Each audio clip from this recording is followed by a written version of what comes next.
So আমরা যে particular chapter নিয়ে পড়া স্টার্ট করছি বা যে পার্টিকুলার ইস্যু নিয়ে কথা বলছি সেটা অ্যাকচুয়ালি কাইনেম্যাটিক্স।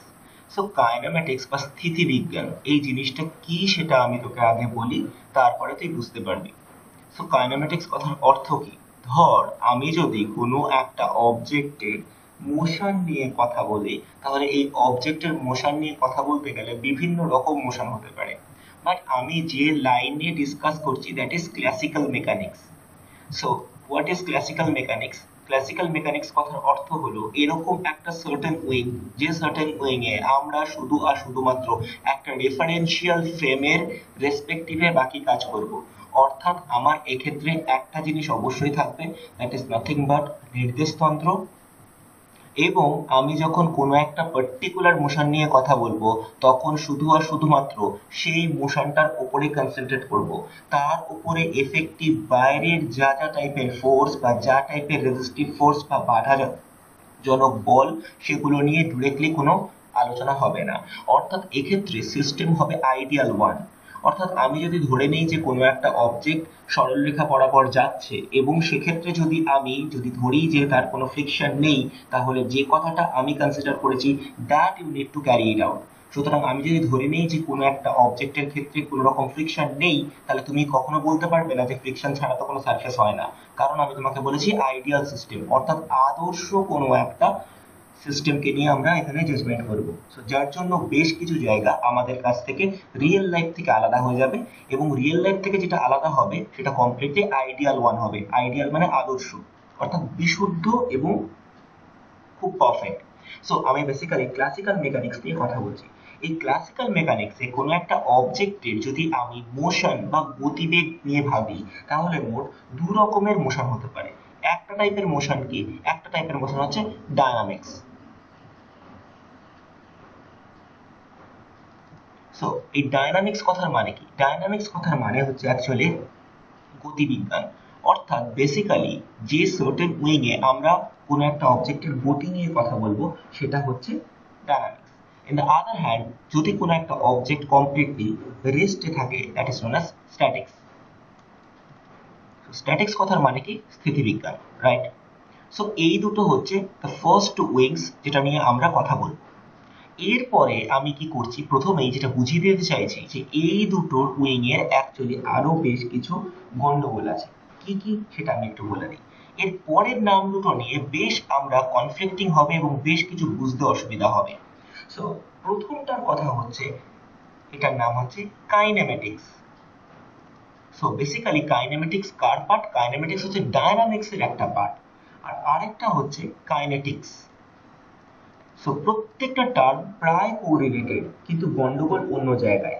খুব ভালো করে ভাব, কাইনেমেটিক্স আর কাইনেটিক্স দুটো প্রায় সেম টু সেম শুনতে লাগে, কিন্তু দুটো কমপ্লিটলি ডিফারেন্ট। কেন ডিফারেন্ট বা কি জন্য ডিফারেন্ট, কিভাবে ডিফারেন্ট, সেটা আমি তোকে এবার একটু আস্তে আস্তে ক্ল্যারিফাই করি। দেখ, ধর তুই কোনো একটা অবজেক্টকে নিয়ে ভাবছিস। এখন এই অবজেক্টটা শুধু তোকে বলছি আমি গতিশীল আছে, দ্যাট ইজ আমি অনলি বস্তুর গতি নিয়ে ইন্টারেস্টেড, অর্থাৎ the motion of the object are going to be considered, অর্থাৎ বস্তুর গতি শুধু আলোচনা করব, কিন্তু এই গতির কারণ কি সেটা নিয়ে আমি কোনো কথা বলবো না। ক্লিয়ার? অর্থাৎ যদি আমি কোনো বস্তু চলছে, গড়াচ্ছে, বা কোনো বস্তু গড়াতে গড়াতে চলছে, বা কোনো বস্তু পিছলে পড়ছে, I don't need to consider যে কেন হচ্ছে জানার দরকার নেই। What I need to consider, হচ্ছে তো, বস্তুর গতি আছে তো। ইফ ইটস ট্রু, যদি বস্তুর গতি থাকে তাহলে ওটা হবে কাইনেমেটিক্স। আর প্রবলেম হলো কাইনেটিক্স কি? কাইনেটিক্স কিন্তু রিলেটিভলি অনেক বেশি সায়েন্টিফিক। এটা হচ্ছে বস্তুর গতি নিয়ে তো আলোচনা করবেই, প্লাস তোমাকে বলতে হবে এর কারণ কি। তার মানে একটা অবজেক্ট যদি গড়িয়ে গড়িয়ে যায়, তাহলে এই গড়িয়ে গড়িয়ে যাওয়ার কারণ এবং কি টাইপের মোশন, এই দুটোই আলোচনা করে কাইনেটিক্স। আর বস্তু জাস্ট যাচ্ছে এটা আলোচনা করে কাইনেমেটিক্স। আমার কথা ক্লিয়ার না কোনো প্রবলেম আছে? সো যেটুকু বেসিক আমি বলে দিচ্ছি, kinematics is the part of physics where we deal only with the motion of an object without considering the actual reason of the motion. So kinematics হচ্ছে পদার্থবিজ্ঞানের এমন একটি বিশেষ শাখা যেখানে আমরা শুধু আর শুধুমাত্র বস্তুর গতি নিয়ে আলোচনা করি, কিন্তু বস্তুর এই গতির কারণ বা কি জন্য বস্তু গতিশীল তা নিয়ে আলোচনা করি না। In the other hand, kinetics is the part of physics where we deal with the motion of an object as well as the reason of its motion. অর্থাৎ কাইনেটিক্স হচ্ছে এরকম একটা সার্টেন পার্ট ফিজিক্সের বা আরো বলা ভালো ক্লাসিক্যাল মেকানিক্সের, যেক্ষেত্রে আমরা বস্তুর গতি এবং তৎসংলগ্ন কারণ নিয়েও আলোচনা করি। অর্থাৎ কারণ সহ বস্তুর গতি বিবৃতি করার সার্টেন পার্টকে আমরা বলি kinetics. Fair enough? Okay, so the next thing আমি যেটা নিয়ে কথা বলবো, দ্যাট ইজ আমরা কথা বলছি বস্তু নিয়ে। So the thing is that what is বস্তু, মানে বস্তু কথার অ্যাকচুয়াল যদি ইংরেজি জানতে হয় তো হোয়াট ইজ বডি। তো এই বডি কথার এর কোনো স্পেসিফিক কোনো ডেফিনেশন হয় না, বাট আমি তোকে জাস্ট কিছু ক্রাইটেরিয়া বলবো। কি ক্রাইটেরিয়া? যদি তোকে কিছু একটা বস্তু বলতে হয় তাহলে ফার্স্ট থিং মনে রাখতে হবে এর একটা শেপ বা আকার থাকবে। বোঝা গেছে? অর্থাৎ যদি কোনো জিনিসের একটা শেপ বা আকার থাকে, দ্যাট মে বি যে কোনো ডিস্টর্টেড ফর্মের, কিন্তু তার যদি একটা শেপ বা আকার থাকে তাহলে সেটা বস্তু। নাম্বার টু, যে কোনো বস্তুর কিন্তু একটা সার্টেন ভলিউম থাকতে হবে। ভলিউম অর্থাৎ বাংলায় যাকে বলে আয়তন, অর্থাৎ কোনো একটি বস্তুর আকার থাকতে হবে এবং আয়তন থাকতে হবে, তাকে আমরা বলবো বস্তু। ক্লিয়ার? এবং টু বি ভেরি অনেস্ট, যদি কোনো বস্তু হয় তাহলে বস্তুর অবশ্যই একটা ভর থাকতে হবে। সো ভর কথার মানে that must have some amount of mass. অর্থাৎ এই তিনটে ক্রাইটেরিয়া হলে তবে আমরা কোনো একটা স্পেসিফাইড জিনিসকে বস্তু বলে চালাবো। এবার বড় কথা হচ্ছে আমরা না ফিজিক্সের ভাষায় এরকম বস্তু নিয়ে কাজ করতে ঠিক ইন্টারেস্টেড নই। দ্য থিং ইজ দ্যাট আমি কি বলতে চাইলাম, ধরে নাও আমার কাছে এরকম একটা সলিড স্ট্রাকচার আছে। এই সলিড স্ট্রাকচারটা কি, যেটা আমি আঁকলাম এক্ষুনি, তো আমরা দেখে বুঝতেই পারছি দিস ইজ নাথিং বাট আ ঘন বা কিউব। সো কিউবের ক্ষেত্রে এই পুরো বস্তুর থেকে অবশ্যই একটা ভর আছে, অবশ্যই একটা ভলিউম আছে বা আয়তন আছে, অবশ্যই একটা শেপ আছে বা আকার বা আয়তন সবই আছে। এবার যখন আমরা ফিজিক্সের এই পার্টিকুলার টপিক ক্যালকুলেট করব বা বিভিন্ন জিনিস করব, তখন না আমরা এই বডিটাকে আর বডি হিসেবে কল্পনা করব না। আমাদের একটা পার্টিকুলার টার্ম আছে, আমরা কি করব এটাকে কণা বা পার্টিকেল হিসেবে কল্পনা করব। সো আই রিপিট अगेन, কণা বা particle is not a fundamental thing but it is an imaginary part. আমি যখনই কোনো একটা জিনিসকে নিয়ে আলোচনা করব, তার যদি একটা ডিস্টর্টেড শেপ হয় তো টু সাম এক্সটেন্ট সেটাকে নিয়ে অঙ্ক করাটা আমাদের পক্ষে ডিফিকাল্ট হয়ে যাবে। কারণ যদি কোনো একটা অবজেক্ট র্যান্ডম শেপের হয়, বড় বিস্তৃত শেপের হয়, তার জন্য আমাদেরকে প্রত্যেকটা জিনিসকে আলাদা আলাদা করে ভাবতে হবে। What I want exactly mean, আমি বলার চেষ্টা করছি যে ঘনকটাকে তুই এক্ষুনি দেখলি, এই ঘনকটার মধ্যে মেন প্রবলেমটা কোথায়? যে জিনিসটা তুই দেখছিস কিউবটা, সেই কিউবটা is not a single particle. কেন না, যদি এই কিউবের মধ্যে দেখিস এখানে একটা পার্টিকেল আছে, এখানে একটা পার্টিকেল আছে, এখানে একটা পার্টিকেল আছে, এখানে একটা পার্টিকেল আছে।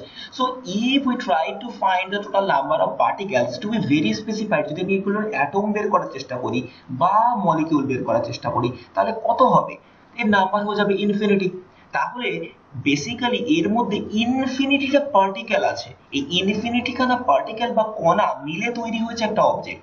কিন্তু যখন আমরা ক্যালকুলেট করব, তখন আমি কি করব, এই অবজেক্টটার প্রত্যেকটা পার্টিকেলকে আলাদা করে কনসিডার করব না। আমি কি করব, এটাকে একটা পয়েন্ট অবজেক্ট ধরে নেব। So this is nothing but point object. So এটা আমি কেন বললাম, কারণ এইটুকু কনসেপ্টের ওপর আমি বাকি কাজবাজগুলো করব। মানে আমার কাছে একটা 5 কেজি ওজনের মাছ থাকতেই পারে, বাট আমি ওই মাছটাকে 5 কেজি ভরের না ভেবে 5 কেজি মাছের না ইমাজিন করে আমি ভাববো ওটা একটা পয়েন্ট অবজেক্ট, অ্যান্ড দেন আমি বাকি কাজটা করবো। সো আমরা এই যে পার্টিকেল বা কণা যে পার্টিকুলার ইস্যুটা, এটা একদম কমপ্লিটলি ইমাজিনারি। এবং মনে রাখতে হবে, যদি আমি কোনো জিনিসকে এরকম পার্টিকেল বা কণা বলে ভেবে নিই, তাহলে মোস্ট অফ দ্য কেসেস সেটা হয়ে যায় rigid object. So rigid object মানে এরকম অবজেক্ট যাকে তুমি বাইরে থেকে ফোর্স অ্যাপ্লাই করলেই সেটা তার নিজের শেপ থেকে বিকৃত হবে না। That is, the shape of the object is not going to be distorted if we apply an external force. খুব সিম্পলিফাইড কথায় বলতে গেলে আমি যদি বলি যে আমার কাছে কিছু পরিমাণ কাদা আছে, তাহলে কাদা কিন্তু কখনো রিজিড অবজেক্ট না, কারণ কাদার উপরে যদি আমি কিছুটা ফোর্স অ্যাপ্লাই করি, বাইরে থেকে কিছু পরিমাণ বল দিই, তাহলে কাদাটা কিন্তু নিজের আকার বা আকৃতি বদলে দেবে। কিন্তু যদি আমরা ওই কাদাটাকে একটা কণার আকারে কল্পনা করি এবং সেটাকে নিয়ে যদি আমরা ফিজিক্সের কোনো ল অ্যাপ্লাই করি, টু বি ভেরি স্পেসিফাইড আমি কি বলেছি, আমরা কিন্তু ক্লাসিক্যাল মেকানিক্সে আছি। সো যখন আমি যদি ক্লাসিক্যাল মেকানিক্স নিয়ে আলোচনা করি, তখন কিন্তু ওই কাদার তালকে আর কাদার তাল বলে ভাববো না, কি ভাববো, একটা point object, that point object has a certain amount of mass, যার কিনা কোনো ভলিউম নেই, অর্থাৎ ভলিউম বা আয়তন আমরা ভাববোই না সেই পার্টিকুলার জায়গায়, এবং শুধুমাত্র তার ভর আছে, অর্থাৎ শুধু তার ভর বা মাসটাকে নিয়ে আমি কনসেন্ট্রেট করব, বাকি জিনিসগুলো নিয়ে ভাববার চেষ্টা করব না, শুধুমাত্র তার ভর নিয়েই ভাববো। সেই টাইপের পার্টিকেল গুলোকে আমরা পার্টিকেল বলে চিনি। অর্থাৎ কোনো একটা বস্তুকে আমরা কি করি, আমাদের অঙ্কের সুবিধার জন্য পার্টিকেল বা কণায় কনভার্ট করে দিই। ক্লিয়ার না ক্লিয়ার না? এবার দেখো যে জিনিসটি আমি কথা বলছি, প্রথম কথা হচ্ছে আমি তোমাকে একটু বোঝানোর চেষ্টা করি এই রেস্ট বা স্থিতিকথার মানে কি। সো দ্যাট রেস্ট বা স্থিতিকথার এই পার্টিকুলার কথাটা আলোচনা করতে গেলে সবার ফার্স্টে যেটা লাগবে, তোকে নির্দেশতন্ত্র বা রেফারেন্স ফ্রেম জিনিসটা কি সেটা বুঝতে হবে। সো রেফারেন্সিয়াল ফ্রেম বা রেফারেন্স ফ্রেম কথার মানেটা কি আমি আবার একবার বলে দিই। ধর তুই যখন আমার বাড়িতে আসতে চাইবি, তখন আমি নিশ্চয়ই তোকে একটা সার্টেন ডিরেকশন বলবো যে সোনারপুর থেকে নেমে একটা সার্টেন স্টপেজে নামো। ধরে নাও সেই স্টপেজের নাম এক্স। এই স্টপেজ থেকে নামার পরে তুমি সামনেই দেখতে পাবে একটা ওয়াই বলে বিল্ডিং, এবং এই ওয়াই বিল্ডিংটার রাইট সাইড থেকে যে ছোট্ট গলিটা আছে সেই গলিটা দিয়ে ঢুকে এসে 2 মিনিট মতো হাঁটার পরে আমার বাড়ি। ধরো আমি তোমাকে এইভাবে বিভিন্ন কিছু ইনস্ট্রাকশন দিয়ে দিলাম। আচ্ছা, এই ইনস্ট্রাকশনটা না দিয়ে আমি যদি র্যান্ডম বলতাম সোনারপুর মোড়ে থেকে একটা অটোতে উঠবে, উঠে যেখানে একটা কালো কুকুর শুয়ে আছে সেই কালো কুকুরটাকে দেখতে পেলে নেমে যাবে, নেমে গিয়ে হাঁটতে হাঁটতে আসবে, ওখানে একটা ভ্যান দাঁড়িয়ে থাকে, এরকম অ্যাবসার্ড কথা আমি কখনো বলতে পারবো না। কেন না, যদি আমি ধরেও নেই যে গোটা সোনারপুরে একটাই কালো কুকুর আছে, তাহলেও কালো কুকুরটা কিন্তু নিজে হেঁটে হেঁটে সরে যেতে পারে। অর্থাৎ যে কালো কুকুরটাকে তুই এক্ষুনি এখানে ইমাজিন করছিস, কিছুক্ষণ বাদে সেই কালো কুকুরটা একা একা হাঁটতে হাঁটতে এখানে না থেকে এখানে চলে আসতে পারে। তার জন্য কি আমার বাড়ির পজিশন চেঞ্জ হয়ে যাবে? নিশ্চয়ই না। এক্স্যাক্টলি এই কারণের জন্য আমি যখন তোকে আমার বাড়ির অ্যাড্রেস বলবো, আমি সব সময়ের জন্য চাইবো এমন একটা জিনিসকে চুজ করতে যেটা একটা fixed one. I repeat again, fixed one মানে যেটা একটা স্থির। টু বি ভেরি স্পেসিফাইড, এই স্থির কথার মানে কি? স্থির কথার মানে হচ্ছে এরকম একটা কনস্ট্রাকশন, যে কনস্ট্রাকশন বা যে বিল্ডিংটা কি হচ্ছে, কখনো নিজের পজিশন চেঞ্জ করে না। যে কোনো বিল্ডিং হলে নিজের পজিশন চেঞ্জ করবে না। মানে আমি যদি তোকে বলি যে সোনারপুর স্টেশন, তাহলে সোনারপুর স্টেশন কিন্তু সোনারপুরে আসার জন্য the men and most important criteria. কারণ পৃথিবীতে যে কোনো মানুষকে যদি সোনারপুরে ঢুকতে হয়, তাকে চেনাবার জন্য তুই বেস্ট বলবি যে সোনারপুর স্টেশন। হ্যাঁ, এবার যারা সোনারপুরে আছে তাদেরকে তুই বলতে পারিস যে বন্ধনের কচুরি দোকানের সামনে, সেটা আলাদা কথা, বা সারদা বিদ্যাপীঠ বা সোনারপুর বিদ্যাপীঠ। কিন্তু যে লোকটা কোনোদিন সোনারপুরে আসেনি, তাকে তুই যদি বলি সোনারপুর বিদ্যাপীঠ, তাহলে সে কিন্তু প্রপারলি বুঝতে পারবে না। আমি বলছি না সোনারপুর বিদ্যাপীঠ রেফারেন্সিয়াল ফ্রেম, অবশ্যই সোনারপুর বিদ্যাপীঠও একটা রেফারেন্সিয়াল ফ্রেম, সারদা বিদ্যাপীঠও রেফারেন্সিয়াল ফ্রেম, কামরাবাদও রেফারেন্সিয়াল ফ্রেম, কারণ এরা কখনো নিজেদের পজিশন চেঞ্জ করে না। কিন্তু আমি বলছি যে টু বি ভেরি অনেস্ট, যে সোনারপুরে আসতে গেলে তোর মেন ক্রাইটেরিয়া কি? Sonarpur rail station. তাহলে সোনারপুর রেল স্টেশন একটা রেফারেন্সিয়াল ফ্রেম। ভেরি গুড, তাহলে একটা জিনিস আমরা এখান থেকে বুঝলাম। সেরকমই যে কোনো একটা building referential frame. Very good. কেন এরা রেফারেন্সিয়াল ফ্রেম? প্রশ্নটা হচ্ছে যে কেন?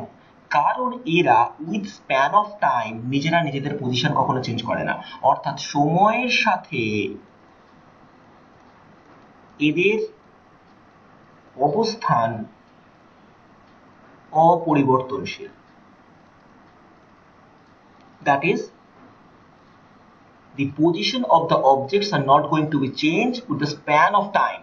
অর্থাৎ একটা টাইমের ইন্টারভালে কখনোই কোনো একটা বস্তুর অবস্থান যদি চেঞ্জ না হয়, সেই ধরনের বস্তুকে আমরা বলবো রেফারেন্সিয়াল ফ্রেম। আরো স্পেসিফিক্যালি বলতে গেলে এই রেফারেন্সিয়াল ফ্রেমই অ্যাকচুয়ালি বুঝিয়ে দেয় যে আমি স্থির না আমি গতিশীল। এই পার্টিকুলার কথাটার মানেটা খুব ভালো করে বোঝ। ধর তুই একটা ট্রেনে উঠলি, রাইট? সো এটা একটা ট্রেনের কম্পার্টমেন্ট। এখন এই ট্রেনের কম্পার্টমেন্টে এখানে তুই বসে আছিস, এখানে তোর গার্জেন বসে আছে, তাহলে দুজনেই বসে আছিস দুজন দুজনের দিকে মুখোমুখি তাকিয়ে আছিস। এবার ভাব কোনো একটা সার্টেন মোমেন্টে ট্রেনটা কি করলো, আস্তে আস্তে চলতে আরম্ভ করলো। তো ট্রেনটা এইভাবে চলছে। এখন ট্রেন যদি ট্র্যাক বরাবর তোর স্ক্রিনের বাম দিক থেকে ডান দিকে যেতে আরম্ভ করে, তাহলে তুই কি দেখবি যে তোর গার্জেন চলে যাচ্ছে, না তোর গার্জেন দেখবে তুই চলে যাচ্ছিস? দুজনে দুজনকে কি দেখবি? স্ট্যাটিকই দেখবি, অর্থাৎ দুজন দুজনকে স্থির দেখবি। কোনো অসুবিধা? কারণ ট্রেনে ওঠার পরে তুই নিশ্চয়ই তোর পাশে বসে থাকা কো প্যাসেঞ্জারকে দেখিস না সে চলে যাচ্ছে, তাকে তুই স্থিরই দেখবি। এক্স্যাক্টলি, তার মানে তোর সাপেক্ষে কিন্তু তোর পাশের প্যাসেঞ্জার স্থির, আবার তোর প্যাসেঞ্জারের সাপেক্ষে তুইও কিন্তু স্থির। তার মানে কি তোরা রেস্টে আছিস? না, তোরা রেস্টে নেই। এই পার্টিকুলার কথা বোঝার জন্য তোকে বুঝতে হবে রেফারেন্সিয়াল ফ্রেম। দেখ, ট্রেন কিন্তু নিজে চলতে পারে, এক্স্যাক্টলি যেটা আমি কুকুরের ক্ষেত্রে বলেছিলাম, যে একটা কালো কুকুর বা একটা সাদা কুকুর কিন্তু নিজের পজিশনটা চেঞ্জ করে নিতে পারে। অর্থাৎ তোকে যেটা বুঝতে হবে, ট্রেনের কম্পার্টমেন্ট কোনোদিন রেফারেন্সিয়াল ফ্রেম না। যদি এটা রেফারেন্সিয়াল ফ্রেম না হয়ে থাকে, তাহলে তুই তোর মোশন বা তুই তোর গতিবেগকে কোনোদিন এই ট্রেনের কম্পার্টমেন্টের সাপেক্ষে জাজ করতে পারবি না। তাহলে তোর গতি বা তোর স্থিতি তুই কার সাপেক্ষে বুঝবি? ইয়েস, তোকে বুঝবার জন্য তোর কার হেল্প লাগবে? না প্ল্যাটফর্ম। এবার তুই ভাব, ধর তুই কোনো একটা ট্রেনে উঠলি। কোথা থেকে উঠলি? না আমি তর্কের খাতিরে ধরে নিচ্ছি তুই সোনারপুর জাংশন থেকে একটা ট্রেনে উঠলি। এখন ট্রেনে যখন উঠলি তখন দুজনে দাঁড়িয়ে আছিস, কিন্তু একটু বাদে কি হলো, ট্রেনটা কিন্তু চলতে আরম্ভ করলো। যেই ট্রেনটা চলতে আরম্ভ করলো, তখন কিন্তু তুই বা তোর কো প্যাসেঞ্জার নিজেরা নিজেরা থেমে থাকলেও তোরা কিন্তু সামনের দিকে ক্রমশ এগোচ্ছিস। তো ধরে নে একটা সার্টেন মোমেন্টে তুই সোনারপুর জাংশন থেকে চলতে চলতে গিয়ে আলটিমেটলি পৌঁছে গেলি শিয়ালদা জাংশনে, তাই তো? তাহলে এখন তুই তো বলতে পারিস যে আমরা দুজনেই তো একই দূরত্বে দাঁড়িয়ে আছি। না, নেই, কারণ তোরা কম্পার্টমেন্ট রেফারেন্সিয়াল ফ্রেম না। রেফারেন্সিয়াল ফ্রেমটা কি? সোনারপুর জংশন। তাহলে সোনারপুর জংশনের সাপেক্ষে কিন্তু তোরা সরে গেছিস। তাহলে তুই যখন সরে গেলি তখন তুই কখনো স্থির ছিলি না, তার মানে তুই এটা স্থির বা রেস্টে ছিলি না। আমার কথা কি বোঝা গেল? আমি বোঝাতে পেরেছি কি বললাম? সো রেফারেন্সিয়াল ফ্রেম কথার মানে হচ্ছে যারা সময়ের সাপেক্ষে নিজেদের অবস্থানে অপরিবর্তনশীল এবং যাদের সাপেক্ষে আমরা অপর কোনো বস্তুর স্থিতি বা গতি নির্ধারণ করি। That is referential frames are the object or the particular particles which does not change their position with span of time. ওকে, আমি আবার বলছি, রেফারেন্সিয়াল ফ্রেম হলো এরকম একটি সংস্থা যারা সময়ের সাপেক্ষে অপরিবর্তনশীল এবং অন্য যে কোনো বস্তুর গতিবেগ আমরা নির্ণয় করি এই নির্দেশতন্ত্রের সাপেক্ষে। অথবা যদি কেউ ইংলিশে জানতে চাও তাদের জন্য এটা referential frames are the systems which don't change their position with respect to time and the motion of other objects are going to be found with the help of these referential frames. Clear? Okay. Right now তাহলে আমরা referential frame জিনিসটা পুরোপুরি বুঝে গেলাম। এবার দেখ, এবার যদি আমি কোনো বস্তুকে স্থিতি বা তার অবস্থানকে স্থিতি বলে বুঝতে চাই, তাহলে জিনিসটা কি? সো স্থিতি বা রেস্ট কথার মানে হচ্ছে এটাই যে ধর তোর বাড়ির সামনে একটা বিশাল বড় অ্যাপার্টমেন্ট আছে। সো ধরে নে সেই অ্যাপার্টমেন্টের নাম এক্স অ্যাপার্টমেন্ট। সো এই এক্স অ্যাপার্টমেন্টের সামনে তুই দেখতে পাচ্ছিস যে একটা ভ্যান দীর্ঘ সময় ধরে চুপচাপ দাঁড়িয়ে আছে। তাহলে অ্যাপার্টমেন্টটা নিশ্চয়ই সময়ের সাপেক্ষে নিজের পজিশন চেঞ্জ করে না। অ্যাপার্টমেন্টটা obviously with span of time নিজের জায়গায় নিজে সব সময়ের জন্য স্থির থাকে। এবার তাহলে এই অ্যাপার্টমেন্টটাকে তুই কিন্তু বলতেই পারিস it is nothing but a reference frame, right? যদি এটা রেফারেন্স ফ্রেম হয়ে থাকে তাহলে এর সাপেক্ষে এই ভ্যানটা উইথ স্প্যান অফ টাইম বা সময়ের রেসপেক্টিভ এটা দাঁড়িয়েই আছে, তাহলে এটা স্থির আছে। যদি এটা স্থির থেকে থাকে তাহলে তুই এর মোশনটাকে কি বলতে পারবি? এর মোশনকে বলতে পারবি স্থিতি, রাইট? কিন্তু আবার ইন দ্য আদার হ্যান্ড যদি তোকে গতি বুঝতে হয়, that is nothing but motion বলে কোনো কথা বুঝতে হয়, তাহলে কি বুঝবি? যে ধর এই অ্যাপার্টমেন্টের পাশ থেকেই তুই দেখছিস একটার পর একটা অটো চলে যাচ্ছে। সো অটোগুলো মুভ করে যাচ্ছে, প্রত্যেক মোমেন্টে অটোগুলো ক্রস করে করে চলে যাচ্ছে। অর্থাৎ সময়ের সাপেক্ষে কি হচ্ছে, যে অটোটাকে তুই এখানে দেখছিস সেই অটোটা কিছুক্ষণ বাদে চলতে চলতে চলতে চলতে এখানে চলে আসছে, আবার কিছুক্ষণ বাদে এইভাবে চলে যাচ্ছে, বা উল্টো দিক থেকেও সেম ভাবে অটো আসছে যাচ্ছে। তার মানে উইথ স্প্যান অফ টাইম যে কোনো অটো বা যে কোনো চলমান ভেহিকেল অর্থাৎ মুভিং ভেহিকেল গুলো নিজেরা নিজেদের পজিশন চেঞ্জ করে ফেলছে। এই পার্টিকুলার জিনিসটাকে আমরা বলছি গতি। কিন্তু কার রেসপেক্টিভে দেখছিস? অবশ্যই এই অ্যাপার্টমেন্ট বলে রেফারেন্সিয়াল ফ্রেমের রেসপেক্টিভে। কেন? আবার ওই সেম এক্সাম্পল, যদি অটোর মধ্যে দুটো লোক বসে থাকে তারা কিন্তু নিজেরা নিজেদেরকে স্ট্যাটিক দেখছে, তাহলে শুধু তুই এটা বলতে পারবি না চলো অটোর ভেতরে থেকে আমি তো দেখছি আমরা নিজেরা বসে আছি তাহলে আমরা রেস্টে আছি। না, একদম সত্যি নয়। তোমার রেস্ট বা তোমার মোশন তুমি জাজ করতে পারবে না, তোমার রেস্ট বা তোমার মোশন বা তোমার গতি জাজ করবে কে? পুরোটাই জাজমেন্ট হবে কোনো একটা রেফারেন্স ফ্রেম বা কোনো একটা নির্দেশতন্ত্রের হেল্প নিয়ে। ক্লিয়ার আমার কথা? ওকে, রাইট নাও আমি তোকে দুটো জিনিসকে একটু ভালো করে বোঝানোর চেষ্টা করছি। সো এতক্ষণ ধরে আমরা কোনো একটা অবজেক্টের মোশন নিয়ে যখনই কথা বলছিলাম তখনই আমরা বারবার করে বলছিলাম যে কোনো একটা নির্দেশতন্ত্র আছে।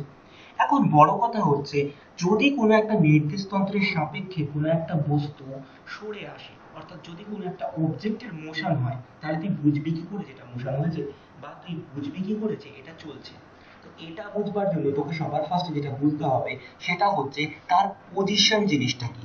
সো পজিশন কথার মানে বেসিক্যালি হচ্ছে অবস্থান। সো পজিশন কথার মানে হচ্ছে অবস্থান। তাহলে এই অবস্থান তুই ঠিক কি করে বের করবি আগে সেটা বোঝ। ধর আমরা যখন একদম ছোট ক্লাসে পড়তাম তখন আমরা একটা জিনিস খুব ভালো করে শিখেছিলাম। একদম প্রথমে যখন ছোট ছিলি তখন তোকে বলতো এটা একটা এ বিন্দু, তোকে বললো যে এ থেকে একটা 5 সেন্টিমিটার লম্বা দাগ টানো। তা তুই কি করতি? এ থেকে একটা লম্বা দাগ টেনে নিতি, যে দাগটা কত হতো? 5 সেন্টিমিটারের, তাই তো?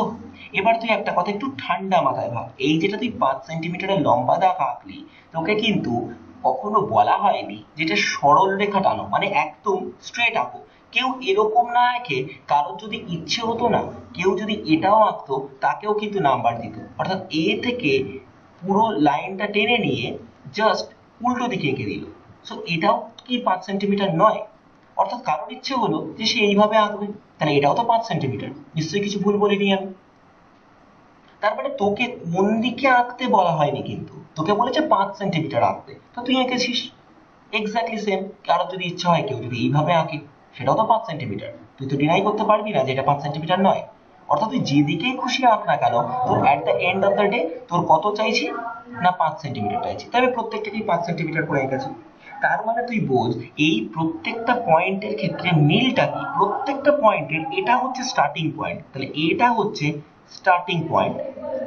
আর প্রত্যেকটা ক্ষেত্রে কি হচ্ছে বলতো? প্রত্যেকটা ক্ষেত্রে এই অবজেক্টটার ক্ষেত্রে এক একটা করে লাস্ট পজিশন আছে, অর্থাৎ একটা ফাইনাল পজিশন আছে। তাহলে আমি যদি একটাকে বলি যে ফাইনাল পজিশন, তাহলে ফাইনাল পজিশন বলতে নিশ্চয়ই এর থেকে এর মধ্যবর্তী দূরত্বটাকে।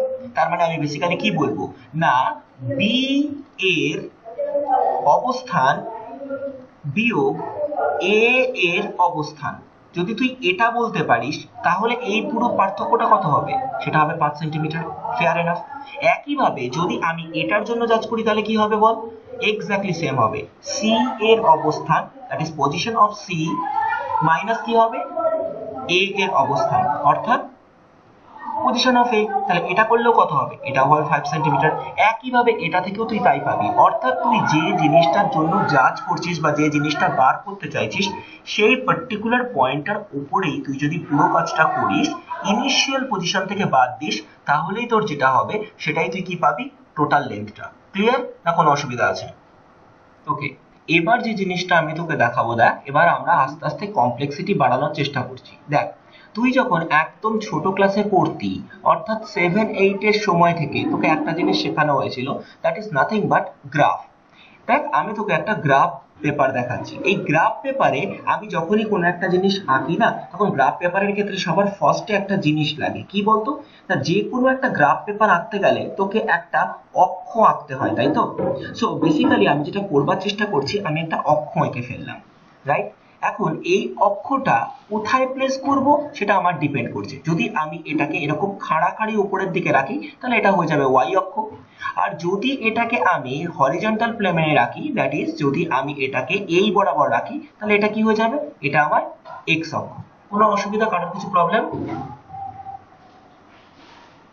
নিশ্চয়ই নেই, রাইট? তাহলে এটা হয়ে যাচ্ছে আমার এক্স অ্যাক্সিস, এটা হয়ে যাচ্ছে আমার ওয়াই অ্যাক্সিস। এবার আমি তর্কের খাতিরে ধরে নিচ্ছি যে এটা হচ্ছে আমার মূল বিন্দু, দ্যাট ইজ 0,0। এবার ধর আমি যদি তোকে বলি যে 4,5 বিন্দুতে যা, so how can you find 4,5? না, এটা একটা কনভেনশন। যদি 4,5 বিন্দু বলি আমি, এই কথার মানে হচ্ছে এক্স অ্যাক্সিসে 4 যাবি আর ওয়াই অ্যাক্সিসে 5 যাবি। কোনোদিন ভাবিসনি যে কেন যাবি, বাট এটাই শেখানো হয়েছে যে যেটা প্রথমে থাকে সেটা এক্স, পরেরটা হচ্ছে ওয়াই। তার মানে তুই কি করবি, 1 2 3 4 এই বিন্দুতে যখন আসবি, এই বিন্দুর কোঅর্ডিনেট কত? This is nothing but 4,0। আর যখন তুই ওয়াই বরাবর 5 যাবি তখন কি করবি, 1 2 3 4 5। সো দিস পয়েন্টের কোঅর্ডিনেট কত? 0,5। এইবার তুই কি কর, দুটো পারপেন্ডিকুলার ড্র কর, অর্থাৎ দুটো লম্ব এঁকে ফেল পরপর। এবার এই দুটো লম্ব এঁকে ফেলার ফলে যে পার্টিকুলার পয়েন্টে গিয়ে ওই দুটো লাইন ইন্টারসেক্ট করবে, সেইখানেই অ্যাকচুয়ালি তুই পাবি 4,5 পয়েন্টটা। ক্লিয়ার? অর্থাৎ আমি যদি তোকে বলি যে তোর ইনিশিয়াল পজিশন ছিল এ তে, ফাইনাল পজিশন হচ্ছে বি তে, তাহলে তুই আমাকে একটা কথা বল, এবার তুই কি করবি, এদের মধ্যে একটা লাইন ড্র করবি। সো করে ফেলে একটা লাইন ড্র। সো এক্স্যাক্টলি যেটা আমি করার চেষ্টা করছি সেটা হচ্ছে এই লাইনটা আঁকার চেষ্টা করছি। সো ভেরি প্রিসাইজড এরকম একটা লাইন তৈরি হলো, যে লাইনটা দিয়ে আমি দুটোর মধ্যে এই লেন্থটাকে মেজার করার চেষ্টা করছি। হলো? আচ্ছা, এইবার যদি আমি এইবার বলি যে এদের মধ্যে এই যে লাইনটা তো জয়েন তো আমি করে ফেললাম, এবার এদের মধ্যে ডিস্টেন্স কত? So how can I find the distance? এই দুটো লাইনের মধ্যে আমি ডিস্টেন্সটা পাবো কি করে? অর্থাৎ এবার যদি আমি বলি যে এ বির এই পুরোটা দূরত্ব কত, এবার তার দূরত্ব কিন্তু বের করবার জন্য আমরা কিন্তু আর নর্মাল ভাবে কোনো কিছু করতে পারবো না। এবার একটু হলেও ইস্যু তৈরি হবে।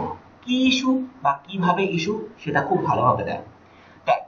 আগের যে প্রবলেমটা আমরা যখন করেছিলাম তখন আমি কি বলেছিলাম, যে বি এর পজিশন থেকে এ এর পজিশন বাদ দিয়ে দাও। তাহলে এক্স্যাক্টলি এক্ষেত্রেও আমি তাই বলতে পারি যে বি এর পজিশন থেকে এ এর পজিশন বাদ দিয়ে দাও। আমি বলবো তাই, অর্থাৎ পজিশন অফ বি বিয়োগ পজিশন অফ এ। এই মাথায় কেন একটা করে দাগ দিলাম, এই দাগটার কথার মানে বেশ কমপ্লিকেটেড, ভালো করে বোঝ। দেখ, বি কি একমাত্রিক কোন তলে অবস্থান করছে, মানে is B is placed on a single axis? না, দুটো অ্যাক্সিস আছে, অর্থাৎ একটার জন্য এক্স অ্যাক্সিস, একটার জন্য ওয়াই অ্যাক্সিস। 4টা হচ্ছে এক্স অ্যাক্সিসের জন্য, 5টা হচ্ছে ওয়াই অ্যাক্সিসের জন্য। ঠিক একইভাবে 0 0 যে পয়েন্টটা, সেটার একটা হচ্ছে এক্স এর জন্য, একটা হচ্ছে ওয়াই এর জন্য। ক্লিয়ার? এবার তোকে যে জিনিসটা মেনলি বুঝতে হবে, তোকে যদি এই পুরো লাইনটার ডিস্টেন্স বের করতে হয়, তাহলে তোকে ভেক্টর অ্যালজেব্রা অ্যাপ্লাই করতে হবে, অর্থাৎ ভেক্টর বীজগণিত। এখন ভেক্টর বীজগণিত কি সেটা তো আমরা জানি না, কিন্তু ভেক্টর বীজগণিতের একটা ছোট ইনফ্রাস্ট্রাকচার আছে যেটাকে আমরা বলি Pythagoras. So Pythagoras theorem apply করে আমরা খুব ইজিলি এটা করতে পারবো। সো পাইথাগোরাস থিওরেম আমাদেরকে কি বলছে, না বেসিক্যালি তুমি বের করে নাও এখান থেকে এইটুকু ডিস্টেন্স কত, এটা 4, আর এখান থেকে এইটুকু ডিস্টেন্স কত, 5। এখন আমি এঁকেছি কিভাবে, এটা 90 ডিগ্রি, এটাও 90 ডিগ্রি, এটাও 90 ডিগ্রি, আবার এটাও 90 ডিগ্রি। তাহলে এটা অ্যাকচুয়ালি কি, এটা একটা আয়তক্ষেত্র বা রেক্ট্যাঙ্গেল। তাহলে এটাও কত, দিস উইল বি अगेन 5। তাহলে এই ডিস্টেন্সটা কত পাবি, এই ডিস্টেন্সটা যেটা পাবি সেটা কত হয়ে যাবে বলতো, 4 স্কয়ার প্লাস 5 স্কয়ার, পুরোটার একটা রুট থাকবে। So that will be the exactly value of root over of 41. Clear? অর্থাৎ এইটুকু লাইনের টোটাল ডিস্টেন্স কত হবে, root of 41। তাহলে এইভাবে আমি দুটো পয়েন্টের ডিস্টেন্স পেয়ে গেলাম। অর্থাৎ আমরা প্রথমবার কোনো একটা পজিশন ঠিক কত দূর অবধি হবে তার উপরে ভ্যালু বের করবার জন্য একটা সার্টেন ক্রাইটেরিয়াকে অ্যাপ্লাই করবার চেষ্টা করছি। বোঝা গেছে আমার কথা? ওকে, এবার যে আমার কোশ্চেনটা খুব ক্লিয়ার। হ্যাঁ, আমি তোকে বলার চেষ্টা করছি যে কি বেসিক ডিফারেন্স আগের রুলটার থেকে এই রুলটার বেসিক ডিফারেন্স কি। আগের বারেও তো আমি একটা ডিস্টেন্স বের করার চেষ্টা করেছি, তো এবারও তো আমি একটা ডিস্টেন্স বের করেছি, তাহলে আমার প্রফিটটা কোথায়, কি অসুবিধাটা কোথায়? দুটো তো সেমই হলো না, আগের বারও তো ডিস্টেন্স বের করেছিলাম, এবারও তো ডিস্টেন্স বের করেছিলাম, কোনো কি অসুবিধা আছে, কোনো কি আলাদা কিছু ব্যাপার আছে? এনিওয়ান? স্যার আরেকবার বলবেন? আমি বলেছি আগের বারও তো একটা ডিস্টেন্স বের করেছিলাম, তো সেটাই তো শেখালাম, এটাও তো একটা ডিস্টেন্স বেরিয়েছিল না, এ থেকে বি অব্দি একটা 5 সেন্টিমিটারের লম্বা তার টেনেছিলি, তো এবারও তো সেরকমই একটা ডিস্টেন্স টেনেছিস। হ্যাঁ, 5 সেন্টিমিটার না, বড় টেনেছিস, যায় আসে না, ইট হার্ডলি ম্যাটার্স, কারণ এটা 4,5 না দিয়ে যদি আমি 3,4 দিতাম তাহলে 5 সেন্টিমিটার আসবি। তাহলে এটার সাথে ওটার ডিফারেন্সটা কোথায়, what is the basic difference between two lines, এবং দুটো রুলের মধ্যে পার্থক্যটা কোথায়? দেখ দুটো রুলের মধ্যে পার্থক্যটা কোথায় ভালো করে বোঝ। আগের বার কিন্তু এই যে লেন্থটা তুই টেনেছিলি না, তুই র্যান্ডম টেনেছিলি, তুই যেদিকে ইচ্ছা টানতে পারতি, এটা আমি তোকে তখন বলে এসেছিলাম। তুই চাইলে কি করতি, এ থেকে বি সেটা তোর স্ক্রিনের লেফট থেকে রাইটে না এঁকে তুই চাইলে তোর স্ক্রিনের রাইট থেকে লেফটেও আঁকতে পারতি, কারণ তোকে জাস্ট 5 সেন্টিমিটার রাখতে বলেছিল, তোকে কিছু ফিক্সড কিছু বলেনি, ক্লিয়ার? অর্থাৎ একটা সার্টেন লেন্থ আঁকতে বলেছিল, কোনো কিছু ফিক্সড বলেনি। কিন্তু ফর দিস কেস এই 4,5 এই পয়েন্টটা কিন্তু এই গ্রাফের জন্য কনস্ট্যান্ট, তুই কোনোদিনের জন্য চাইলেও এই 4,5টাকে সরাতে পারবি না, রাইট? অর্থাৎ এই 4,5 যে সার্টেন পার্ট দিয়ে তুই এই গোটা সিস্টেমটাকে রেকগনাইজ করলি, এই পার্টিকুলার টপিকটাকে বলা হয় কার্টেসিয়ান প্রসেস। অর্থাৎ তুই যেটা অ্যাকচুয়ালি ইউজ করলি সেটা হচ্ছে কার্টেসিয়ান প্রসেস। এই কার্টেসিয়ান প্রসেস দিয়ে তুই যেটা করতে পারিস সেটা হচ্ছে কোনো একটা অবজেক্টের অবস্থানকে বোঝাতে পারিস। অর্থাৎ তার প্রথমে পজিশন ছিল 0,0-তে অ্যান্ড ফাইনালি তুই ওটাকে টেনে টেনে নিয়ে গেছিস 4,5-এ। সো এটা হচ্ছে কার্টেসিয়ান প্রসেস। কিন্তু এটা ছাড়াও আমি তোকে এবার ম্যাথমেটিক্যালি একটু কমপ্লেক্সিটিতে ফেলার চেষ্টা করছি। অর্থাৎ আমি চাইছি তুই আরেকটু ডেপথে গিয়ে আলোচনা কর। So what I want exactly mean, আমি এই কথাটা বলে কি বলতে চাইছি সেটা এবার দেখ। আমি বলতে চাইছি যখন তুই এই এ থেকে বি এর দিকে গেলি তখন ইটস অবভিয়াস যে তুই এইরকম একটা অ্যাঙ্গেলে সরে গেছিস, তাই না? এই পার্টিকুলার অ্যাঙ্গেলটা কোন অ্যাক্সিসের সাথে করা বলতো? এই পার্টিকুলার অ্যাঙ্গেলটা কিন্তু এক্স অক্ষের সাথে করা, কোনো অসুবিধা? অর্থাৎ এই কোণটা যদি তোকে আমি থিটা দিয়ে ডিফাইন করি তাহলে ভাব এই থিটাটা কিন্তু তোর জন্য কনস্ট্যান্ট। তুই কি বলতে পারিস, কেন কনস্ট্যান্ট বলতে পারিস, ভালো করে ভেবে দেখ। তুই যে কোনো টাইপের একটা ট্রিগোনোমেট্রিক অ্যাঙ্গেল নিয়ে চলে আয়, তোর যদি ইচ্ছে হয় যে তুই ট্যান থিটা বের করবি, তাহলে ট্যান থিটা কথার মানে কি, থিটার সাপেক্ষে হাইটকে অর্থাৎ লম্বকে 5 আর ভূমিকে দ্যাট ইজ বেস 4, তাহলে তুই কি বলতে পারিস, দ্যাট ইজ নাথিং বাট 5/4। তাহলে থিটা কথার মানে কত? থিটা কথার মানে হচ্ছে ট্যান ইনভার্স 1.25। এবার তুই এটা ক্যালকুলেটর থেকে ভ্যালু বের করতে পারবি, কারণ আমরা ডাব্লিউবি বোর্ডে পড়ি, তো আমরা ক্যালকুলেটর ইউজ করতেই পারবো, রাইট? এবার যদি মেন ইস্যুটা হয়ে থাকে যে এই পার্টিকুলার অ্যাঙ্গেলটা দিয়ে আমি কি করলাম, দেখ এই পার্টিকুলার অ্যাঙ্গেলটা দিয়ে আমি যে কাজটা করলাম সেটা অত্যন্ত ট্যাকটিক্যাল একটা কাজ, ভালো করে বোঝ। আমি যদি বলি যে এখানে যে অ্যাঙ্গেলটা আমি এত কষ্ট করে বের করলাম এবং সেই অ্যাঙ্গেলটার ভ্যালু কত, সেই অ্যাঙ্গেলটার ভ্যালু নাকি এই ট্যান ইনভার্স 1.25, এবং এই অ্যাঙ্গেলটা কার সাথে করে তৈরি করে আছে, এই অ্যাঙ্গেলটা তৈরি করে আছে হচ্ছে এক্স অক্ষের সাথে, দ্যাট ইজ এক্স অ্যাক্সিসের সাথে অ্যাঙ্গেল তৈরি করে আছে। আর এই লাইনটা, যে লাইনটা আমি এঁকেছি তার দৈর্ঘ্য √41। তাহলে ভেবে দেখ তুই সব সময়ের জন্য এই বি পজিশনেই পৌঁছবি। অর্থাৎ এইবার আমি বি তে পৌঁছাবার জন্য 4,5 পয়েন্টটাই বলবো না, আমি কি বলবো যে একটা লাইন আঁকো যার দৈর্ঘ্য কত, √41, রাইট? এবং সেটা এক্স অ্যাক্সিসের সাথে কত কোণ করে আছে, ট্যান ইনভার্স 1.25। আমার কথা ক্লিয়ার না ক্লিয়ার না? অর্থাৎ দ্বিতীয়বার যখন আমি পুরো সিস্টেমটাকে বললাম তখন একবারের জন্য কি 4,5টা বললাম না, কিন্তু তা সত্ত্বেও দেখ আমি এই বি পয়েন্টটাই বলেছি, কারণ দেখ এই কোণটা কিন্তু একটা ফিক্সড ওয়ান, এই কোণটা আর তুই অন্য কোনো জায়গায় পাবি না। বোঝা গেছে না যায়নি?